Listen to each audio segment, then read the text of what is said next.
துக்கமா இருக்கிறது மனிதனுடைய இயல்பு. ஆனால் துக்கமா இருக்க வேண்டாம் என்று சொல்வது தேவனுடைய வார்த்தை. Hallelujah. It is natural for man to be sad or to be worrying, but the Lord always strengthens us by saying, do not worry, do not be sad. Why? Because if He is with us, எத்தனை தடவை வேதத்தில் பயப்படாது என்று சொல்லப்பட்டு இருக்கிறது? எத்தனை தடவை? 365 நாட்கள், சாரி 365 தடவைகள். அப்ப வாழ்க்கையில ஒரு வருஷத்துல எத்தனை நாட்கள் இருக்கு? எத்தனை நாட்கள்? 365 நாட்கள். அப்ப ஒவ்வொரு நாளுக்கும் ஆண்டவர் என்ன சொல்றாரு உங்களை பார்த்து? பயப்படாதே. ஆனாலும் பயப்படுறோம், அப்படிதானே? ஆனாலும் பயப்படுகிறோம். ஆனால் வசனத்தை இன்றைக்கு உங்களுக்கு கொடுக்க தேவன் எனக்கு பலனை கொடுத்தார். சாட்சிக்கு நேரம் இல்லை, என்னுடைய சாட்சிக்கு மட்டும்தான் நேரம் இருக்கு. 2 வாரங்களாய் பலவீனமாய் இருக்கிறேன். கொஞ்சம் எல்லாமே பலவீனமாய் போனதுக்கு அப்புறம் கொஞ்சம் இரும்பல் தொடர்ந்து வந்து கொண்டு இருக்கிறது. ஒரு பலவீனம் அதிகமாய் தாக்குகிறது. அதனால தேவனுடைய சன்னிதானத்துல உட்கார முடியல. I can't pray long, I can't prepare a sermon long, because it's like I just want to just sit down somewhere and just close my eyes. அப்படியாய் இருக்கிறது. ஆனால் தேவன் இந்த நாளில உங்களெல்லாம் ரொம்ப பேரை நான் வர சொல்லியிருந்தேன் 29ஆம் தேதி. எத்தனை பேருக்கு நான் சொன்ன வாங்க 29ஆம் தேதி வாங்க? எல்லாரும் நினைச்சீங்க ஏதோ ஒரு பெரிய கொண்டாட்டம், அப்படிதானே? அதெல்லாம் இல்லை, அதெல்லாம் இல்லை. இன்னைக்கு ஒரு விசேஷித்த பேச்சாளர் வர வேண்டியது. எனக்கு தான் பலவீனமா இருக்குன்னு சொன்னா அவங்க போன் பண்ணிட்டு சொல்றாங்க, பாஸ்டர் எனக்கும் பலவீனமா இருக்கிறது, என்னாலையும் வர முடியல இப்படின்னு திடுக்குன்னு சொல்லிட்டா நான் என்ன செய்யறது? சரி, தேவ சமூகத்தில் காத்திருந்து ஒரு வார்த்தையை கொடுங்க ஆண்டவரே, நானே பலவீனமா இருக்கேன், என் ஜனங்களை பலப்படுத்தணும்னு சொல்லிட்டு ஒரு வார்த்தையை கேட்டேன். ஆண்டவர் ஒரு வார்த்தையை கொடுத்தார். ஆனா அந்த வார்த்தையை நான் தயார் பண்ணும்போது ஆண்டவர் என்னிடத்துல பேச ஆரம்பித்தார். I mean that. தேவ சமூகத்துல நின்று பொய் சொல்ல முடியாது. தேவனிடத்தில் பேசுகிறதை நான் உணர்ந்தேன். And I want to share this with you.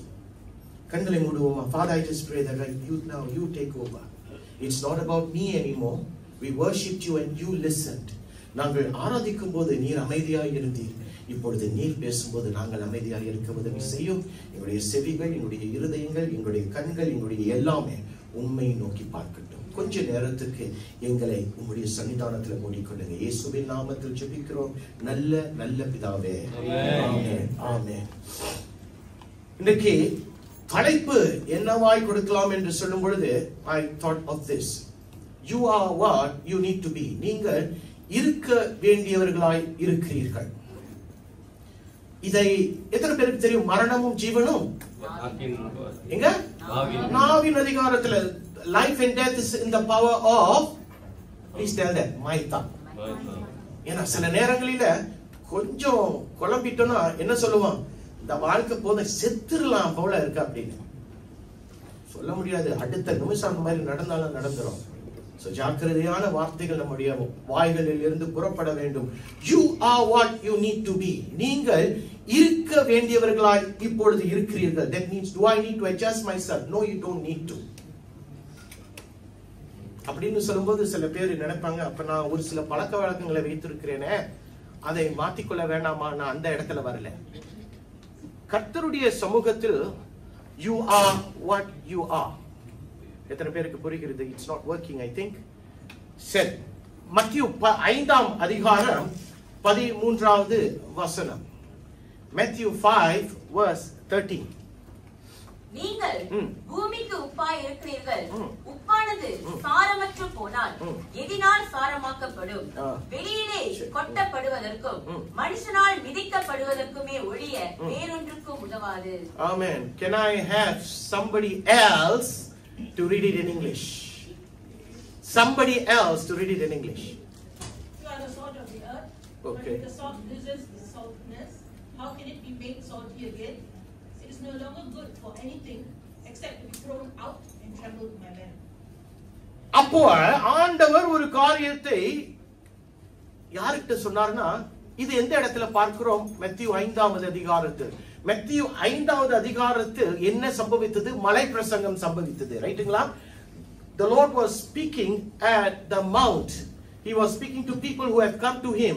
அவரிடத்தில் வந்தவர்களிடத்தில் அவர் ஒரு காரியத்தை சொல்லுகிறார். ஐயா, நீங்கள் உலகத்துக்கு எப்படியா இருக்கிறீர்களா? சத்தமா சொல்லுங்களேன். ஒப்பா இருக்கிறீர்கள். அப்ப நானும் நீங்களும் உலகத்துக்கு ஒப்பா இருக்கிறோம் என்று சொன்னால் உப்பை பற்றி நானும் நீங்களும் தெரிந்து கொள்ள வேண்டும். அட, உப்புக்கு பிறந்தவனே அப்படின்னு சொன்னா சில நேரங்களில் நம்ம என்ன செய்வோம்? கோபப்படுவோம். ரைட்டுங்களா? என்னடா என்னைய பார்த்து உப்புக்கு பிறந்தவனேன்னு சொல்றீங்களே அப்படின்னு ஒரு சும்மா ஒரு இதுக்கு நக்கலுக்கு. Sometimes we are offended if we are called like that. But if you need to understand this particular passage, you need to understand something about salt. How many of you know what is rock salt? Thank you for that clarity. Mineral. என்னது? Mineral salts. உலகத்தில் பல இடங்களில் இது இருக்கிறது. ரைட்டுங்களா? ஆனால் இந்த ஒரே ஒரு கல்லை மட்டும்தான் மனிதன் சாப்பிட முடியும். ஆனால் சாப்பிடுவதற்கு மட்டுமில்ல, இந்த கல்லு உலகத்தையே ஒரு காலத்தில் அசைத்தது. Salt was one thing which became so important that it changed the entire civilization once upon a time. இன்றைக்கு உப்பு என்று சொல்லும் பொழுது நம்முடைய சிந்தை எங்க போகும்? குழம்பு வைக்கும் போது உப்பு சேர்த்துக்கணும், அது எனக்கு சுவையை கொடுக்கும். இப்படிதான் நம்ம பார்க்கிறோம். அப்படிதானே? அதான உண்மை. இங்க சமைக்கிறவங்க ரொம்ப பேர் இருப்பீங்க, உங்களுக்கு தெரியும் உப்பு இல்லாம யாருமே சமைக்க மாட்டாங்க. சோ உப்பு எதுக்கு? சாப்பாடுக்கு கொஞ்சம் சம்பவம் பண்ணிக்கிறது, சேர்த்துக்கிறது. ஆனால் மனிதனுடைய துவக்கத்திலிருந்து இன்றையிலிருந்து ஒரு 100 வருஷம் பின்னால போவோம் என்று சொன்னால், salt was one of the most sought after commodity in history. வரலாற்றிலே இந்த உப்பு அதிகமாய் தேடப்பட்ட ஒரு காரியம். எப்பொழுது? உலகம் தோன்றுவதில் அப்படின்னு சொல்லல, மனிதன் துவங்கின காலத்திலிருந்து இருந்து ஒரு 100 வருஷம் பின்னால போனோம்னா உப்பை மனிதன் ஒரு பொக்கிஷமாய் பார்த்தான். இப்ப ஆண்டவர் இந்த ஜனத்தை பார்த்து சொல்லுகிறார், you are the salt of the earth. ஆண்டவரிடத்துல கூடி வந்தவர்கள் சாதாரண மனுஷர்கள், சாதாரண மனுஷிகள். அவர்களுக்கு நீர்தான் உப்பு என்று சொன்னால் எத்தனை பேருக்கு தெரியும்? புரிஞ்சிருக்குமா? அவங்களுக்கு புரிஞ்சிருக்காது. இன்றைக்கு நான் இப்படி சும்மா உங்களுக்கு விளக்கம் சொல்லாம நீங்கள் தான் உப்பு என்று சொன்னீங்கன்னா, நீங்க போய் நாளைக்கு போய் வெளியே சொல்லுவீங்க, என்னம்மா அப்படின்னு சொன்னா, பாஸ்டர் என்ன உப்புன்னு சொல்லிட்டாரு அப்படின்னா. ஆனா அதோடைய அர்த்தம் என்ன தெரியாது. ஆனால் இன்றைக்கு தெரிந்து கொள்ளாமல் நீங்கள் இந்த இடத்தை விட்டு போகவும் வெளியே கூடாது. எத்தனை பேர் ஆமென் சொல்லுவீங்க? இன்றைக்கு you must clearly understand why the Lord called us as the salt of the earth. For that you need to understand the value of salt. உப்பின் மதிப்பை நீங்களும் நானும் அறிந்து கொள்ள வேண்டும். இயேசுவுடைய நாட்களில் இது பிரசங்கிக்கப்பட்டது. இயேசுவுடைய நாட்களில் உப்பு என்ற ஒரு காரியம் விலை மதிக்க முடியாதது. First thing, during the time of the Lord Jesus Christ, salt was the one of the most valuable thing and it was one of the most expensive thing. இன்றைக்கு செங்சியோங்க்கு போனீங்கன்னா அந்த அந்த ஏலியிலேயே பார்க்கும்போது அதிக பச்சை சீப்பா இருக்கிற ஒரு காரியத்தை என்ன வாங்கலாம்? உப்பை தான் வாங்க முடியும். ரைட்டுங்களா? அவ்வளவு எங்கேயோ இருந்த ஒரு உப்பு இன்றைக்கு one of the cheapest commodity that you and I can buy this day. ஆனால் இயேசுவுடைய காலங்களில் அந்த உப்பு எல்லாருடைய கையிலும் இருக்காது, எல்லாருடைய குடும்பங்களிலும் இருக்காது. It was only the privileged who had salt. இன்னொரு காரியம் சொன்னா நம்புவீங்களா? அதாவது அந்நாட்களில் அது விலை உயர்ந்தது, அது மதிப்புள்ளது என்று சொன்னேன். It was expensive, it was valuable. One of the things that those days, அந்நாட்களில் உப்பை எதற்கு பயன்படுத்துவார்கள் சொல்லுங்க பாப்பா, யாருக்காச்சும் தெரியுமா? It was used as a preservative. Right? It was used as a preservative. அப்படி என்றால் பதப்படுத்துவது அல்லது அது கெட்டு போகாமல், உணவு கெட்டு போகாமல் இருப்பதற்கு அதை பயன்படுத்துவார்கள். சரிதானே நான் சொல்றது?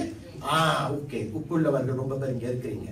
அப்படி என்றால் It was valuable in those days. ஏனென்றால் அந்நாட்களில் மின்சாரம் கிடையாது, அந்த நாட்களில் குளிர் சாதன வசதி கிடையாது. There was no refrigerators, there was no electricity. So salt was used to preserve food, and food was one of the most essential thing that men needed. அன்றைக்கு உணவு மனிதனுக்கு தேவை. அந்த உணவு கெட்டு போகாதபடிக்கு அதை பதப்படுத்துவது என்னது சொல்லுங்களேன்? உப்பு. அப்ப அன்னைக்கு இது எல்லாமே இல்லாத பட்சத்தில் ஒரு காலகட்டத்தில் இந்த உப்பினுடைய மதிப்பு ரொம்ப அதிகமாக இருந்தது. It was valuable in Jesus' time.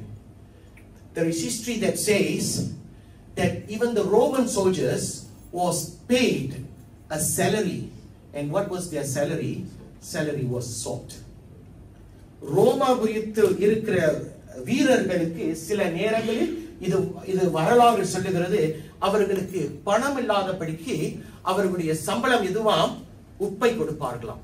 அவ்வளவு தூரத்துக்கு அது ஒரு விலை உயர்ந்த ஒரு காரியம். இன்றைக்கு ஆண்டவர் அதே உப்பை பார்த்து என்னையும் உன்னையும் பார்த்து சொல்லுகிறார், உலகத்துக்கு உப்பாய் இருக்கிறீர்கள். That means you are number one, you are valuable.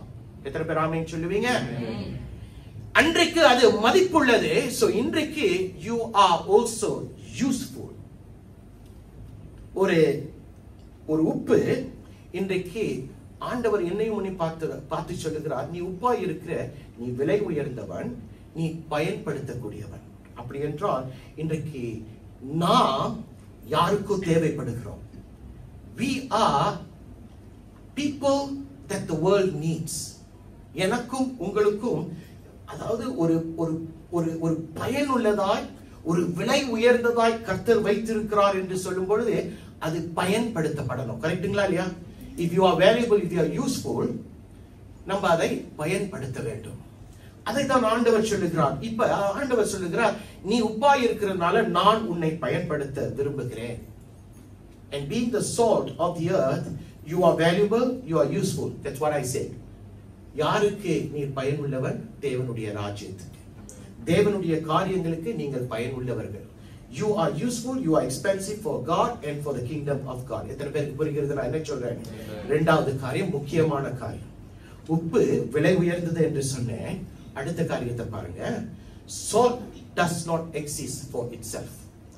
உப்பு நமக்காக செயல்படுவது இல்லை. என்ன பாஸ்டர் உப்பை பத்தியே பேசிக்கிட்டு இருக்கிறீங்க? சரி, முக்கியமான ஒரு காரியத்தை கொஞ்சம் சொல்லிதான் ஆக வேண்டும். Salt doesn't exist by itself. அப்படி என்றால் என்ன? இந்த உப்புக்கு இன்னொரு தன்மை இருக்கிறது. என்னது? உப்பு கட்டியை நீங்க வீட்டுல வாங்கி வைக்கலாம். நல்லா கேட்டுங்க, வாங்கி வச்சுக்கலாம். அந்த உப்பு அங்கேதான் இருக்குதுன்னு வச்சீங்களேன். It is expensive, it is useful. அது பயனுள்ளது, அது விலை உயர்ந்தது. ஆனால் அந்த உப்பு அங்கேயே இருக்குமானால் அதற்கு பயன் இல்லை. It cannot be useful. Do you understand what I'm saying? அப்படி என்றால் that the salt does not exist by itself என்று சொல்லுகிற பட்சத்தில் தானாக அந்த உப்பானது பயன்படுத்த முடியாதது, அது விலை உயர்ந்ததுதான். ஜனங்கள் அதை தேடி போகிற ஒரு காரியம் தான். But salt cannot stand on its own. புரியல பாஸ்டர் என்று சொல்றவங்க ஆமென் சொல்லுங்க பாப்போம். அப்ப எல்லாருக்கும் புரிகிறது. ஓ சரி, ஒரு டேபிள்ல ஒரு பெரிய ஒரு உணவை தயாரிக்கிறோம். Now there is a big table and we are placing all kinds of food there. And on that table there is this little jar called salt. Do you understand? Okay. இப்ப நம்ம போய் அந்த உணவை உட்கொள்ள போகிறோம். அந்த உணவை உட்கொள்ளும் போது ஏதோ ஒன்று குறையுது. என்ன குறையுது? உப்பு இல்ல. சரி, பிரியாணி வச்சுக்கோமே, உப்பு இல்ல. என்ன செய்வோம்? டேபிள்ல அவ்வளவு இருந்தாலும் நான் போய் எதை எடுப்பேன்? உப்பை எடுப்பேன். இப்ப உப்பை எதோடு சேர்த்துக் கொள்ளுவேன்? எந்தெந்த இடத்துல உப்பு இல்லையோ, எந்தெந்த உணவுல உப்பு இல்லையோ அங்கு நான் என்ன செய்கிறேன்? உப்பை கொஞ்சம் போட்டுக் கொள்ளுகிறேன். So can a salt stand on itself? That's my question. If you still don't understand, உப்பு இன்னொரு காரியத்தோடு சேர்ந்தால்தான் அதோடைய மதிப்பு நமக்கு தெரியும். அது தானா இருந்தால் அதை பயன்படுத்த முடியாது. Even though it is on the table, but you can only understand, you can only taste, you can only enjoy the salt when the salt gets mixed with the food. Clear? Are you all clear on that? அப்படி என்றால் இன்றைக்கு உப்பு தன்னைத்தானே தானாக நிற்க முடியாது, அதை பயன்படுத்த முடியாது. Even though it is expensive, even though it is useful, even though it is needed, the salt must operate with something else. அதை தான் ஆண்டவர் அன்றைக்கு தேவ பிள்ளைகளுக்கு கற்றுக் கொடுக்கிறார். இன்றைக்கும் அதை தான் நான் உங்கள் மத்தியில் சொல்லுகிறேன். கிறிஸ்தவர்கள் என்று சொல்லும் பொழுது நீங்கள் கர்த்தருடைய சமூகத்தில் தேவை உள்ளவர்கள், விசேஷித்தமானவர்கள். But you cannot stand on yourself. You cannot stand on your own. You can only be useful for somebody else. வேறு ஒருவருக்கு, வேற மற்றவர்களுக்கு தான் நீங்கள் பயனுள்ளவர்களாய் இருக்க முடியும். That means as the children of God, you can serve your best purpose by living for others and not living for yourselves. எத்தனை பேருக்கு புரிகிறது? காது உள்ளவர்கள் கேட்கணும். நான் உப்பு, நானாகவே நான் நிப்பேன்னு சொன்னா பயன் இல்லைங்கய்யா. ஆண்டவர் என்னை உப்புன்னு கூப்பிடுறதுல புண்ணியம் இல்லை. இந்த உப்பு பயன்படுத்தப்பட வேண்டும். This salt has to be used. This salt has to be purposeful. This salt must be used for something or for someone. அப்பதான் ஆண்டவர் சொன்ன வார்த்தை, நீ உலகத்துக்கு எப்படியா இருக்கிற? உப்பாய் இருக்கிற. இன்றைக்கு சபையை கர்த்தர் அதற்காக தான் உருவாக்கினார். எதற்காக? The church cannot stand on its own. The church should serve someone else. The church should serve some other purpose.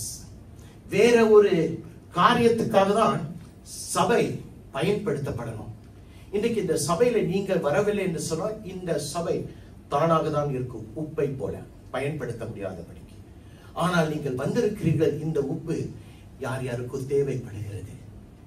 உங்களுடைய வாழ்க்கைக்கு, உங்களுடைய உணவுக்கு தேவைப்படுகிறது. எத்தனை பேருக்கு நான் உண்மையாய் சொல்லுகிறேன், எனக்கு புரியுது பாஸ்டர்னு சொல்றவங்க மட்டும் கையை தூக்கி காட்டுங்க பார்ப்போம். அப்ப நீங்க கேட்கலாம், அப்ப நான் ஒரு சாதாரண உப்பு தானே பாஸ்டர், இந்த ராஜ்யத்துக்கு கர்த்தர் என்னை பயன்படுத்த முடியுமா? கர்த்தர் என்னை உப்புன்னு கூப்பிடுறாருல, நான் ஒரு சின்ன உப்பு தான், நான் ஒரு உப்பு கல் இல்லை. I am just a little pinch of salt. But can God use me? God can only use you when you understand that you are salt. Meaning, you are not the main course. You are not the main turkey. You are just the salt that is needed for the turkey. அந்த உப்பு என்று நான் உணர்ந்து கொள்ளுகிற பட்சத்தில் தான் நீ ராஜ்யத்துக்கு பிரயோஜனம் உள்ளவர்களாய் இருக்க முடியும். இல்லை என்றால் you cannot. You must be willing to understand that you are salt and you are not the main course. Because sometimes we want to be the main course. We want to be the main person. நம்ம தான் என்று சொல்லக்கூடிய இடத்தில் இருக்கிறோம். இல்லை, நம்ம தான் சொல்லும்போது நீ பிறருக்கு பிரயோஜனமாய் இருக்கணும், யாருக்காச்சும் பிரயோஜனம் உள்ளவர்களாக இருக்கணும். இருக்கிறோமா? Are we? Or are we just a pillar of salt standing there and telling others, God has called me as the salt of the earth. ஆண்டவர் என்னை எப்படி அழைத்திருக்கிறார்? உலகத்துக்கு உப்பு. நான் உலகத்தின் உப்பாய் இருக்கிறேன் என்று சொல்லிக்கிட்டு இந்த உப்பு கல் இப்படியே நிக்குது. எதற்கு? யாருக்குமே பிரயோஜனம் இல்லாததா இருக்கிறது.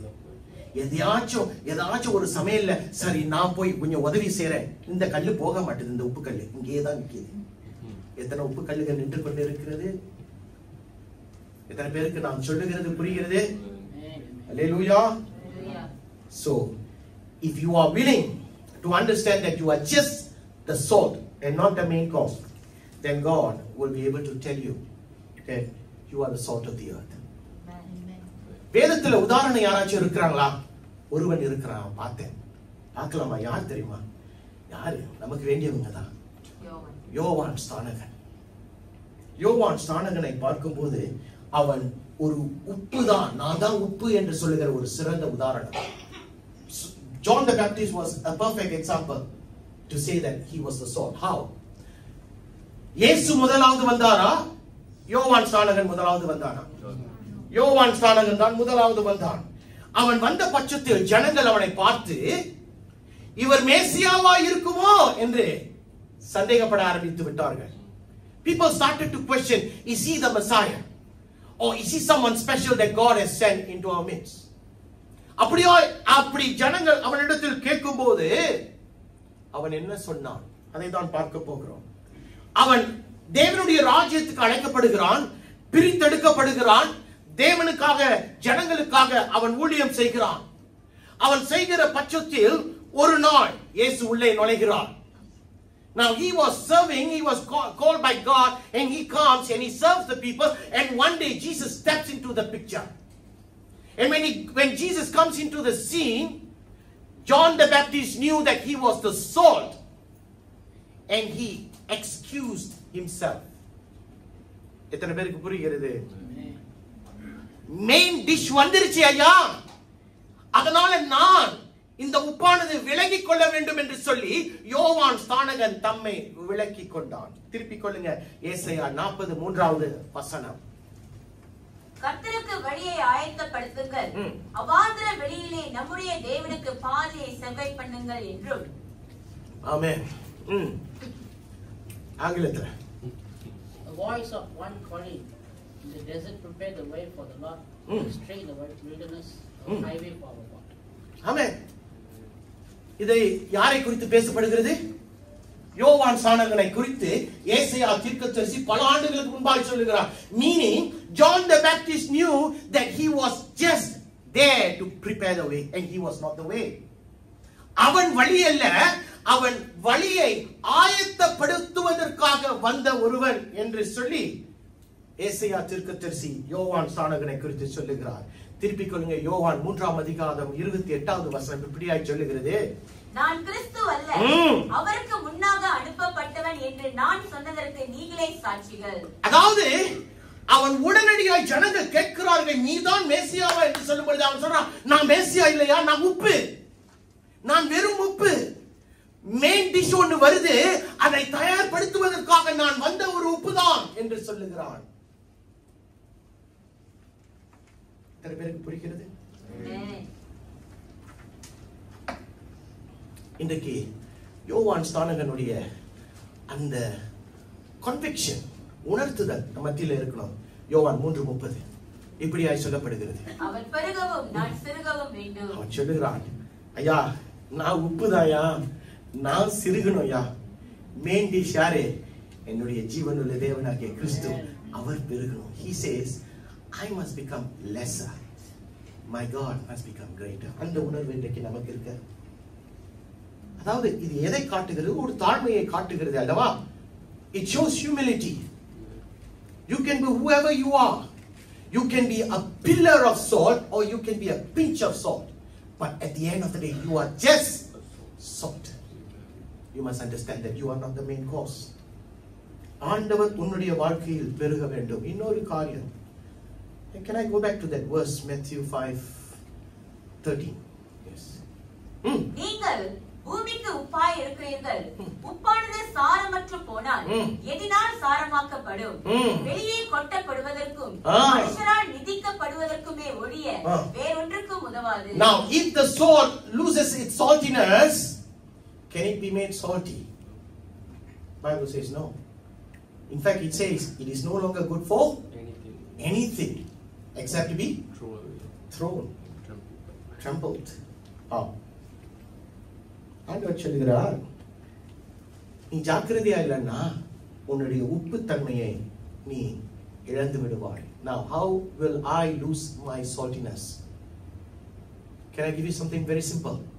You can lose your saltiness if you forget that you are just the salt. If you just forget that you are just the salt, and if you claim that you are the main dish, you will lose your saltiness. உப்புத்தன்மை நான் எப்ப இழந்துருவேன்? நான் உப்பு என்பதை நான் மறுத்து வாழும்போது, நான் உப்பு தான் என்று, அதாவது நான் ஒரு பயன்படுத்தக்கூடிய காரியம்தான், நான் தனியாய் நிற்க முடியாது, நான் பயன்படுத்தணும், யாருக்காச்சும் பிரயோஜனமாய் இருக்கணும் என்று சொல்லுகிற பட்சத்தில் தான் நீயும் நானும் ஆண்டவரை பார்த்து சொன்ன வார்த்தை, நீங்க உப்பாய் இருக்கிறீர்கள் என்று சொன்ன வார்த்தை நிறைவேறும். உண்மையாய் நீங்கள் உப்பாய் இருக்க வேண்டும் என்று சொன்னால் இன்றைக்கு you need to be useful, you need to be purposeful, not just for yourself but to someone else. எத்தனை பேருக்கு புரிகிறது? உண்மையாய் புரிகிறவங்க ஆமென் சொல்லுங்களேன். Amen. That means confidently you can say, I am the salt of the world if you can be useful. Anybody useful down here for the kingdom of God? Anybody who can tell God that I'm useful for somebody else here, I'm useful for somebody out there.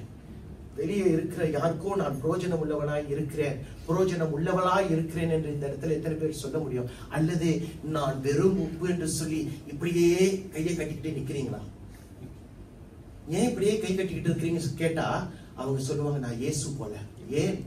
அவர் நேற்றும் இன்றும் என்றும் மாறாதவர், அது போலதான் நானே இருக்கிறேன் அப்படின்னு சொல்லக்கூடியவர்களாய் இருக்கிறீர்களா?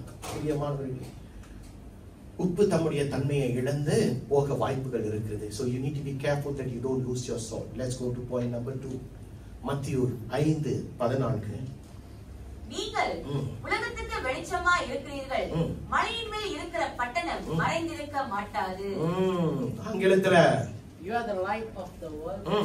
A city on a hill cannot be hidden. It cannot be hidden. Amen. இப்ப ஆண்டவர் உப்புக்கு பிறந்தவர்களே என்று சொல்லி நம்மை கூப்பிடுகிறார். எத்தனை பேருக்கு தெரிகிறது இதனுடைய அர்த்தம்?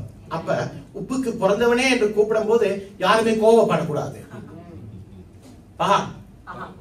யாருமே கோபப்படக்கூடாது. ஏனென்றால் எஸ், நான் உப்புக்கு பிறந்தவன் தான், நான் உப்பாய் தான் இருக்கிறேன் என்று சொல்லலாம். It's a compliment. Take it as a compliment. But now the Lord Jesus goes further and he says you are just not the salt of the earth alone, but he says you are the light of the world. உலகத்துக்கு வெளிச்சம் என்று சொல்லுகிறார். Oh my goodness. Then I need to bring you back to something else. Turn with me. John 8:12. யோவான் 8:12. யாராச்சும் மறுபடியும் இயேசு ஜனங்களை நோக்கி, நான் உலகத்துக்கு ஒளியாய் இருக்கிறேன், என்னை பின்பற்றுகிறவன் இருளிலே நடவாமல் ஜீவ ஒளியை அடைந்திருப்பான் என்றார். ஆங்கிலத்துல Jesus spoke again to the people. He said, I am the light of the world. Whoever follows me will never walk in darkness, but will have the light of life. ஸ்லாங்ல பேசுறீங்க? Okay okay okay. அதாவது யோவான் 8:12 பாத்தீங்கன்னா ஆண்டவராகிய இயேசு என்ன சொல்றாரு? I am the light of the world. நான் உலகத்துக்கு ஒளியாய் இருக்கிறேன். Let's go back one slide. 5:14. இப்ப ஆண்டவர் உங்களை பார்த்து சொல்றாரு, நீங்களும் உலகத்துக்கு. அப்ப யார் இடத்துக்கு வருகிறார்? Now who is coming to whose level right now? God is bringing you and me to his level, because he is saying I am the light of the world, but now he is saying you are also the light of the world. புரியுதுங்களா என்ன சொல்றேனே? ஆண்டவராகிய இயேசு உலகத்துக்கு ஒளி. எத்தனை பேர் ஆமென் சொல்வீங்க?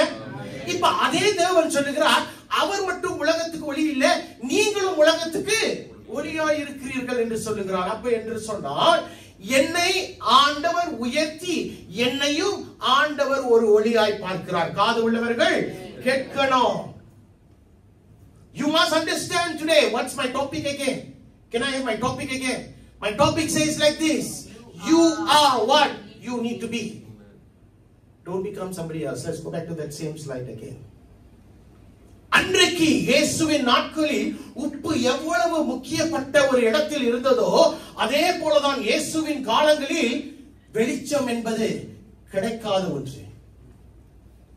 இயேசுவின் நாட்களில் வெளிச்சம் இல்லை. இன்றைக்கு வீட்டுக்குள்ள வரோம், என்ன செய்யறோம்? ஒரு சுவிட்ச போடுறோம், லைட் வருமோ வராதான் தெரியாது, போயிட்டே இருப்போம். ஏன்? we take it for granted that the light will come. கரெக்ட்டுங்களா? அன்றைக்கு அப்படி இல்ல. ஏனென்றால் சுவிட்சே கிடையாது. ஏனென்றால் மின்சாரமே இல்லையே. மின்சாரம் இருந்தா தானே சுவிட்ச் இருக்கும். சுவிட்சே இல்லையே. அப்ப அன்றைக்கு வெளிச்சம் இல்லாத ஒரு காலகட்டத்தில் இருக்கிறோம். பிரியமானவர்களே, ஆண்டவர் இன்றைக்கு உன்னையும் என்னையும் மறுபடியும் பார்த்து சொல்லுகிறார், உப்பு எவ்வளவு மதிப்புள்ளதோ, எவ்வளவு விலை உள்ளதோ, அதே போல நீ வெளிச்சமா இருக்கிற. இந்த வெளிச்சம் பயன்படுத்தக்கூடியது. இந்த வெளிச்சம் யாருக்கும் தேவையாய் இருக்கிறது. இந்த வெளிச்சம் முக்கியமானதா இருக்கிறது. Now the Lord is trying to tell you today that you are the light of the world, and you are not just important, you are extremely important. You are valuable, you are useful, and you are needed. How many of you understand that? You need to understand that God is trying to tell the church today that you are a useful person. God is trying to tell you you are a valuable person, just like the light of those days. ஏனென்றால் அன்றைக்கு வெளிச்சம் எல்லாருடைய வீட்டிலும் கிடைக்காது. அப்ப முக்கியமான ஒரு இடத்தில் கர்த்தர் உன்னையும் என்னையும் வைத்திருக்கிறார். முக்கியமான காரியங்களை எத்தனை பேர் பெட்டியில பூட்டி வைப்பீங்க? நகைலாம் பூட்டி வைப்பீங்க தானே? சும்மா அப்படியே வைக்க மாட்டீங்க. பாசக்கடையில வைக்கிறவங்க ரொம்ப பேர் இருப்பாங்க. ஏன்னா அதுதான் சேஃப். சேஃபான இடம் பாசக்கடை தான். அவன் கரெக்டா கொடுத்துருவான். 6 மாசம் கழிச்சு போடுறதும் கொடுத்துருவான். ஆனால் இன்னைக்கு முக்கியமானதை நாம் பொக்கிஷத்தில் வைப்போம். We will actually safeguard anything that is valuable, that is important. But people, are we safeguarding this light? Are you safeguarding this salt? இந்த உப்பை, உலகத்துக்கு பயன்படுத்தக்கூடிய பொக்கிஷமாய் இருக்கிற உப்பை, உலகத்துக்கு ஒளியாய் இருக்கிற இந்த வெளிச்சத்தை தற்காத்துக் கொள்ளுகிறீர்களா? பாதுகாத்துக் கொள்ளுகிறீர்களா? கொஞ்சம் கேட்டு பாருங்க. Ask yourself, people. Ask yourself. Or are you ruining this? Because பயன்படுத்த முடியவில்லை என்று சொன்னால் சில நேரங்களில அது பிரயோஜனப்படாது. என்ன பாஸ்டர் சொல்றீங்க? திருப்பி கொள்ளுங்க. மத்தேயு 5:16. 5:16. இவ்விதமாய் மனுஷர் உங்கள் நற்கிரியைகளை கண்டு பரலோகத்தில் இருக்கிற உங்கள் பிதாவை மகிமைப்படுத்தும்படி உங்கள் வெளிச்சம் அவர்கள் முன்பாக பிரகாசிக்க கடவது. Come on. In English.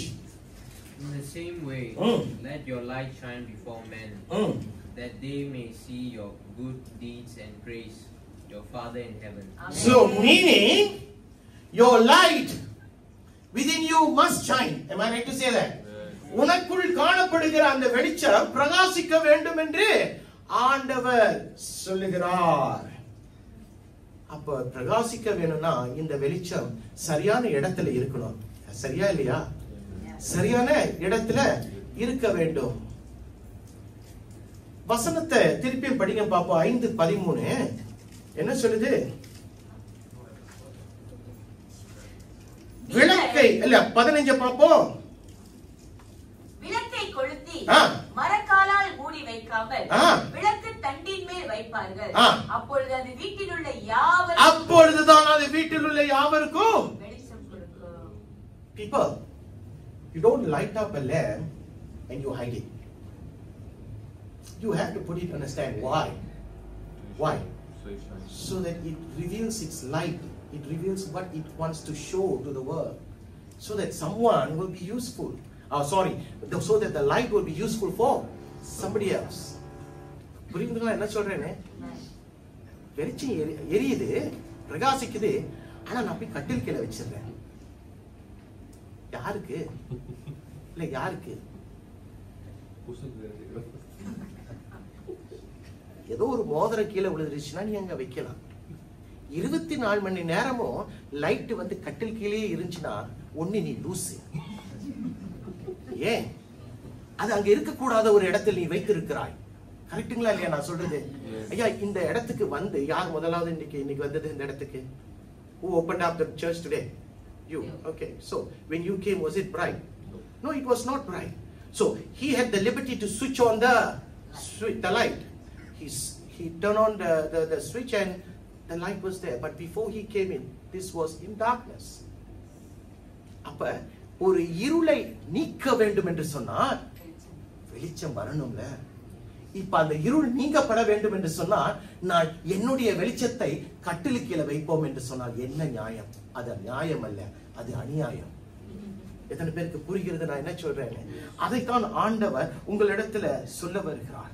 Now because some of us think that I am not bright enough. சில பேர் சொல்றீங்க நான் வெளிச்சம் கொடுக்க முடியாதவன் என்று சொல்லுவீங்க. ஆனா அதே நேரத்தில் ஒரு சிலர் சொல்லுவாங்க என்னுடைய வெளிச்சம் தான் இன்றைக்கு இந்த சபையே நடத்தி கொண்டு இருக்குது. என்ன சொல்ல வர? சில பேர் சொல்லுவாங்க எனக்கு நேரம் இல்லை, என்னுடைய தாளந்தை கொடுக்க முடியாது, என்னிடத்தில் கொடுக்க மதிப்புள்ளது எதுவுமே இல்லை. I don't have anything of value.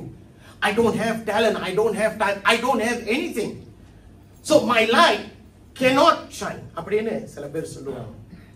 But I want to tell you something, and let's be encouraged by this. Everyone have exactly enough light to shine in the world. Every one of you.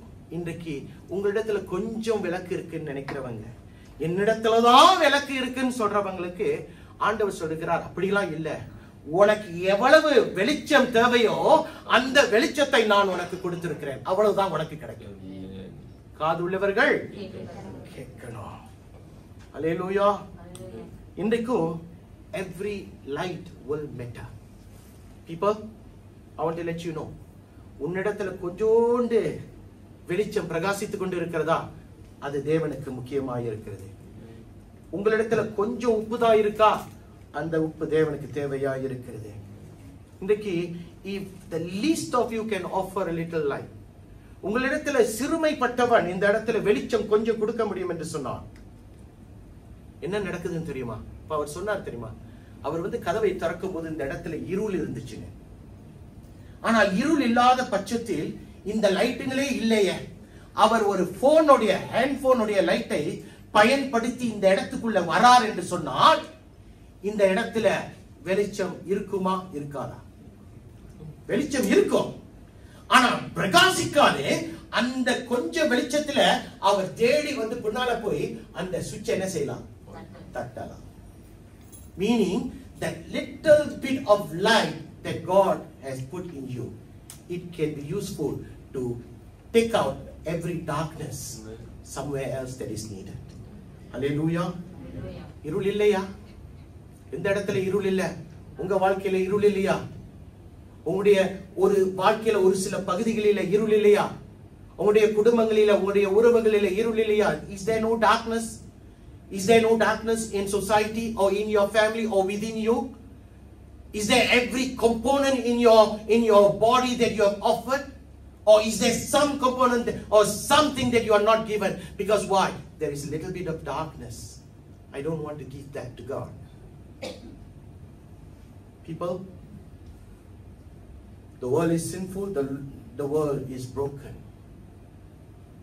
போன வாரம் நான் சொன்ன காரியம், do not be conformed to the world, but be transformed. நீங்கள் மறுரூபமாக்கப்படணும். நீங்கள் ஒத்த வேஷம் தரித்துக் கொள்ளக்கூடாது. ஏனென்றால் உலகத்துக்குள்ள இருப்பீங்கன்னு சொன்னா உலகம் உங்களுக்கு பயத்தை கொடுக்கும், உலகம் உங்களை உற்சாகப்படுத்தாது, உங்களை துக்கப்படுத்தும். இன்றைக்கு நான் தான் என்று சொல்லுகிற அந்த இடத்தை நான் இழந்து விடுவேனோ என்ற ஒரு பயம் உங்களுக்குள்ள இருக்கும். People, I want you to know that the world that we are in brings me the fear, brings me the discouragement. It gives me that thing that I may lose something in life, and because of that I become angry, I become frustrated, I become discouraged with life. வாழ்க்கையோடு நான் கோபம் கொள்ளுகிறவனாய், வெறுத்து தள்ளுகிறவனாய் காணப்படுவேன். But what is the amazing thing about light is, no matter how little your light is, உன்னுடைய வெளிச்சம் குறைந்ததா இருக்கலாம், ஆனால் ஏதோ ஒரு சின்ன இடத்துல இருள் இருக்கு பத்தியா, அந்த சின்ன இருளுக்கு உன்னுடைய வெளிச்சத்தை, அந்த சின்ன வெளிச்சத்தை கர்த்தர் பயன்படுத்துவார். அல்லேலூயா. கொஞ்சோண்டு வெளிச்சம் தான் பாஸ்டர் இருக்கு என்கிட்ட, அதாவது இந்த ஃபிளாஷ் லைட் மாதிரி, அதாவது இந்த கேண்டல் மாதிரி எனக்கு கொஞ்சோண்டு லைட் இருக்கு பாஸ்டர் அப்படின்னு நீங்க சொல்லலாம். அது போதுங்கய்யா, அது போதும். ஏனென்றால் ஏதோ ஒரு இருளை, பெரிய ஒரு இருள் இல்ல, ஒரு சின்னோண்டு இருளை நீக்குவதற்கு உன்னுடைய கொஞ்சோண்டு வெளிச்சம் போதும். எத்தனை பேருக்கு புரிகிறது நான் என்ன சொல்றேன்? இன்னைக்கு அதுதான் நமக்கு தேவை. People, you must understand that today the Lord is saying, Matthew 5:16, it says, let your light shine. உன்னுடைய வெளிச்சம் பிரகாசிக்க வேண்டும். உன்னுடைய வெளிச்சம் இன்றைக்கு பிரகாசிக்க வேண்டும். ஏனென்றால் உன்னுடைய வெளிச்சம் பிரகாசிக்கும் போது இரண்டு காரியங்கள் நடக்கிறது. Two things happen when your light shines, what is that? Number one, people are seeing your good deeds. உன்னுடைய நற்கிரியைகளை கர்த்தர் பார்க்கிறார். இரண்டாவது, ஜனங்கள் பார்க்கிறார்கள். இரண்டாவது, தேவன் மகிமைப்படுகிறார். என்ன பாஸ்டர் என்ன நீங்க சொல்றீங்க? அதாவது வெளிச்சம் வெளிச்சம் வெளிச்சம் என்று சொல்றீங்க. வெளிச்சம் என்றால் என்ன? You are talking about light. Okay, fine. But what exactly is light? What is light? Light that I'm talking about is you reflecting God's goodness. தேவனுடைய நற்கிரியைகளை நீங்கள் வெளிப்படுத்துவது, தேவனுடைய அன்பை நீங்கள் வெளிப்படுத்துவது, தேவனுடைய குணாதிசயங்கள், the attributes of God that you can reflect outside world, go out as light. வெளிச்சமாய் போகக்கூடிய காரியம் என்னவென்று சொன்னால், உனக்குள்ளே இருக்கிற தேவ கிரியைகள், தேவ குணாதிசயங்கள், தேவன் உனக்குள் வைத்திருக்கிற காரியங்களை நீ வெளிப்படுத்தும் போது அது வெளிச்சமாய் கடந்து போகிறது. அந்த வெளிச்சத்தை குறித்து தான் நான் பேசிக்கொண்டு இருக்கிறேன். அந்த வெளிச்சம் கடந்து போகும்போது, உன்னுடைய நற்கிரியை கடந்து போகும்போது தேவன் மகிமைப்படுகிறார். உன்னுடைய நற்கிரியைகள், உன்னுடைய நல்ல வார்த்தைகள், உன்னுடைய நல்ல பேச்சு, உன்னுடைய நல்ல திட்டங்கள் வெளியே போகும்போது ஜனங்கள் பார்க்கிறார்கள், இவன் ஒரு நாள் திட்டமில்லாத இருந்தான், ஆனால் இன்றைக்கும் ஆண்டவர் அவனை உருமாற்றி வைத்து அவன் திட்டமுள்ளவனா, அவனுடைய பேச்சில சுத்தம் இருக்கிறது, அவனுடைய வார்த்தையில சரியான காரியங்கள் இருக்கிறது என்று சொல்லி என்ன செய்கிறார் ஆண்டவர்?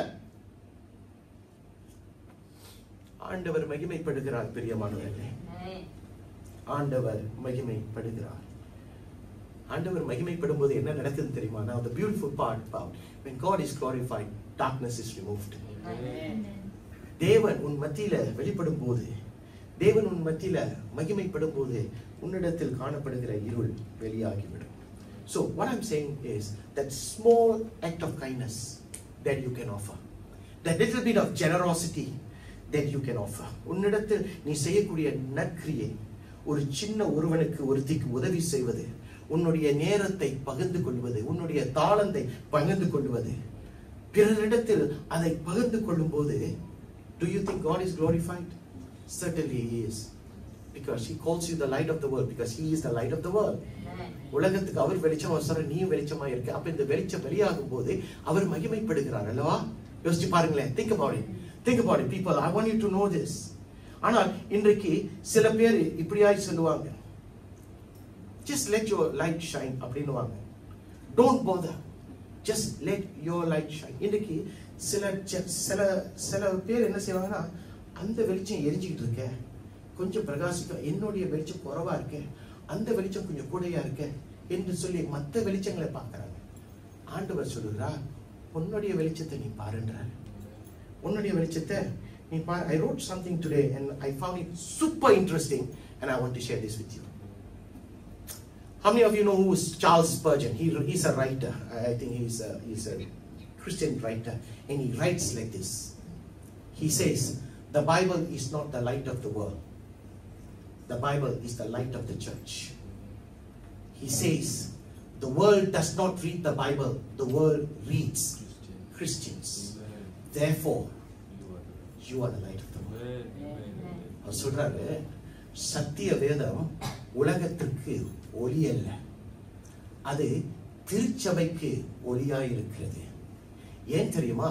உலகம் சத்திய வேதத்தை, பைபிளை அது படிக்காது. உலகம் எதை படிக்குது? கிறிஸ்தவர்களை படிக்கிறது. அதனால சார்ல்ஸ் ஸ்பர்ஜன் சொல்றாரு, நீங்கள் தான் உலகத்துக்கு ஒளி என்று சொல்லி. It spoke to me today. It really spoke to me. You are supposed to be the Bible people, because இன்றைக்கு உலகம் வேதத்தை படிக்கல, உலகம் நம்ம படிக்குது. நீ எப்படி பேசுற, நீ எப்படி தேவனோடு வாழ்ற, உன்னுடைய வாழ்க்கை எப்படி இருக்கிறது என்பதை உலகம் பார்த்து தேவனை துதிக்கிறது. People, நீங்கள் உலகத்தின் ஒளியாய் இருக்கணும், உலகத்துக்கு ஒளியாய் இருக்கணும். You need to be the light of the world and light to the world. There's two different things. உலகத்தின் ஒளியாய் இருக்கணும், உலகத்துக்கு ஒளியாய் இருக்கணும். அதுதான் இன்றைக்கு தேவன் நம்ம மத்தியில எதிர்பார்க்கிறார். சொல்லி ஒரு சின்ன காரியத்தை சொல்லி முடிக்கிறேன். Can I be the light of the world? ஆண்டவர் சொல்றார், நான் தான் உலகத்துக்கு ஒளின்றாரு. எப்படி பாஸ்டர் நான் உலகத்துக்கு ஒளியா இருக்க முடியுமா? அவர் ஒளின்னு சொல்றீங்க, அவர் பிரகாசிக்கிறார், உண்மைதான். I know that the Lord is a light of the world. I know that for a fact. But how can Jesus say that I am also the light of the world? It doesn't make sense. True. Literally speaking, it doesn't make sense. உண்மையா பார்த்தா புரியாது. ஆனா ஒரு சின்ன ஒரு உதாரணத்தை சொல்றேன் கேளுங்க. எத்தனை பேரு சூரியனை பார்ப்பீங்க? சரி, எத்தனை பேர் சூரியனை பார்த்துருக்கிறீங்க? தூக்கி கையை குத்திக்கா இருக்குங்க. பார்த்துருக்க எல்லாரும் பார்த்துருக்கோம் தானே? பார்த்துருக்கோம், எல்லாருமே பார்த்துருக்கோம், மெஜாரிட்டி பார்த்துருக்கோம். சரி, எத்தனை பேர் சந்திரனை பார்க்குறீங்க? நிலாவை பார்க்குறீங்க? எத்தனை பேர் நிலாவை பார்க்கிறோம்? பார்க்கிறோமா? உண்மையா பார்க்கிறோம்ல? நிலாவை பார்க்கிறோம், எல்லாருமே நிலாவை பார்த்துருக்கிறோம். பிள்ளைக்கு சாப்பாடு கொடுக்கும் போது அம்மா கறி எப்படி தூக்கிட்டு சொல்லுவோம், அது மாதிரி நிலாவை பார்த்து தொட்டு சொதக்குன்னு சொல்லிடுவான். எதை? சாப்பாடு. பார்த்திருக்கீங்களா? நிலா. அப்ப சில நேரங்களில நம்முடைய தேசத்துல அப்படி இல்ல, மலேசியா தேசத்துல அப்படி இருக்காது. ஆனால் இந்தியாவில் இன்றைக்கு வரைக்கும் அப்படிதான் என்ன செய்யறாங்க, செயல்படுகிறது. எப்படின்னா, அந்த தமிழ்ல ஃபுல் மூன் சொல்லுவாங்க. தமிழ்ல எப்படி? முழு நிலவு. இது ஒரு இன்டர்பிரேஷன் நீ எனக்கு சொல்ல. பௌர்ணமியா? ரைட்டுங்களா? பௌர்ணமி. பௌர்ணமி என்று சொன்னால் என்னது? Full Moon. அப்படி என்றால் அன்றைக்கு எல்லாருமே நிலா சோறு சாப்பிடுறதுக்காக அங்க போய் உட்காருவாங்க. ரைட்டுங்களா? ரைட்டுங்களா? ரைட்டா? ஓகே. அப்ப நல்லா பாருங்க, ஏன் அந்த பௌர்ணமி அன்னைக்கு போய் அவர்கள் அங்க உட்கார்ந்து இருக்கிறாங்கன்னு சொன்னா நல்லா கேளுங்க, otherwise you will not catch it. ஏனென்றால் அன்றைக்கு நிலா வந்து அதனுடைய பிரைட்னஸ் வந்து ரொம்ப மேக்ஸிமமா இருக்கும். ரைட்டுங்களா? ரைட்டுங்களா? கரெக்டா? எல்லாருக்கும் தெரியும். கரெக்டா? வெளிச்சம் அன்றைக்கு தான் நிலாவிடத்திலிருந்து அதிகமா இருக்கும். It will be so bright that people will be just looking at that. எனக்கு ஒரு சம்பவம் ஞாபகம் வருது. நான் ஒரு காலத்துல போலீஸ்ல வேலை செஞ்சுட்டு இருக்கும்போது எனக்கு ஒரு நாள் 999 கால் வந்துச்சு. ஒரு விடிய காலையில 3:30 மணி இருக்கும், 3:30 மணி 4 மணி இருக்கும். Please proceed to துவாஸ் road. இப்ப இருக்கிற துவாஸ் செக் பாயிண்ட், அதுதான் பழைய துவாஸ் முடிவு. அந்த இடத்துக்கு போ, please go there, there is a coffin there அப்படின்னு சொல்லிட்டான். அது வந்து இருள் படிந்தது, 2 பேர் தான் இருக்கிறோம். நம்ம எவ்வளவுதான் கண்ணை தூக்கிட்டு வந்தாலும் யூனிஃபார்ம் போட்டாலும் பயம் தான். ஏன்னா நம்ம அன்னைக்கு தேவன் கூட ரொம்ப எண்ணெய் இல்லையா. சோ என்ன நடந்துச்சுன்னு சொன்னா, இருளு எல்லாருக்குமே இதுல காடியில வந்து டார்ச் லைட் கொடுப்பாங்க. நம்ம தான் ஹீரோ வாட்ச்ல எடுத்துட்டு போகல. போகிறோம் இருள் படிந்து இருக்கிறது. கடைசியா அந்த பணப்பட்டிய கடல் ஓரமாய் பார்த்தேன். அதற்கு உதவி செஞ்சது என்ன தெரியுமா? அந்த நிலாதான். கொஞ்சம் தூரமா பார்க்கும் போது ஆஹா பொட்டி தெரியுதுரா அப்படின்னு சொல்ற மாதிரி நாங்கள் பார்த்தோம். ஆனா போய் பார்க்கும் போது சீனா என்ன செஞ்சிருக்கிறான், சாமி கும்பிட்டுட்டு ஒரு பொம்மையை உள்ள வச்சிருக்கான். அவ்வளவுதான், மனுஷனை வைக்கல. என்ன சொல்ல வருகிறேன் என்று சொன்னால், அவ்வளவு தூரத்துக்கு சில நேரங்களில நிலா வெளிச்சத்தை கொடுக்கிறது. ஆனா இதுல ஒரு கேட்ச் இருக்கு. Shall we see the catch? Next. Oh, that's next. No next. Okay, மறந்துட்டேன். நீ போட, நீ அப்புறம் வீட்டுக்கு வா. சரி, என்ன நடக்கிறது என்று சொன்னால், now listen to me. Can the moon reflect its brightness? No. Sun.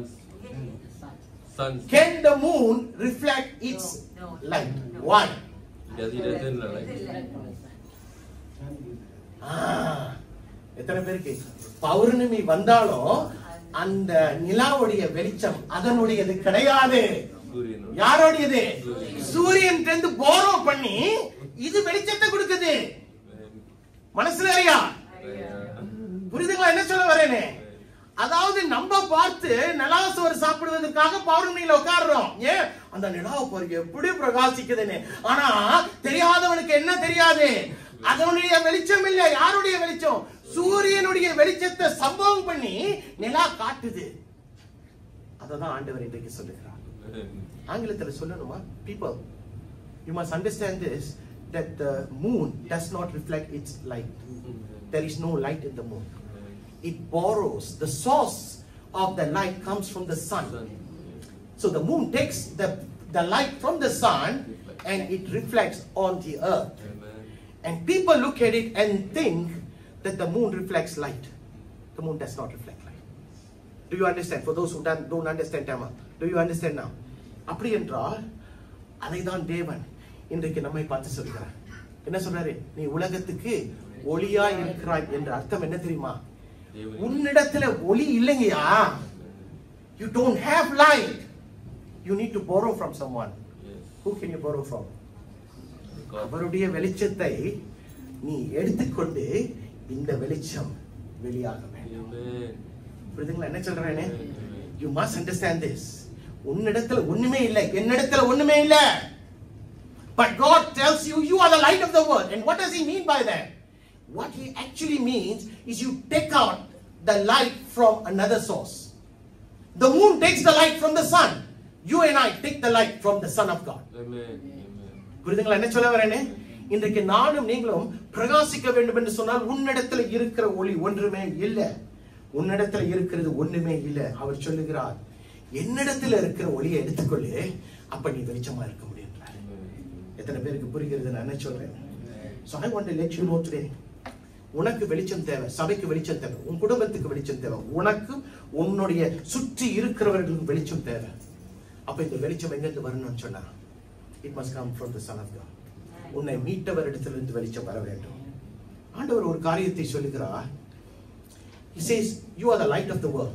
You are the salt of the earth. He doesn't tell us to be the salt of the earth.